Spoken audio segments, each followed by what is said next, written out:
Welcome to Pindar Poetry. We hope you learned something new. You start by locking in the service and preparing the space. Order fiber, pick appointment times, and confirm equipment needs. Once done, verify whether the provider supplies an ONT or if you'll use your own gateway so you can plan cabling and power. Make sure to pick a central router location near the optical entry and a reliable outlet. This reduces extension cable runs and signal loss. Finally, gather basic tools and a laptop to run initial configuration and speed tests. When the technician arrives, you supervise the fiber run into your chosen entry point and the mounting of the ONT. You should watch for tight bends and stress on the cable. Once installed, the tech will terminate or plug the fiber connector.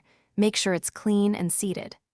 After powering the ONT, wait for stable link LED patterns and then connect your router. Configure the WAN mode, DHCP or PPPoE, and any required VLAN tags so the router can authenticate and receive the. You finish by testing and locking in settings.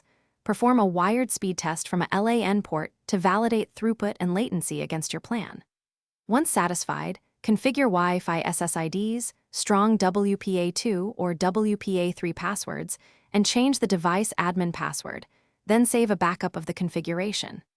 If something goes wrong, here's the key troubleshooting tip. If the ONT shows no optical link, reseat and clean the fiber connector. Verify ONT power, and only then call the ISP while reporting LED states and recent steps you took. Thanks for watching. Consider subscribing if we helped you.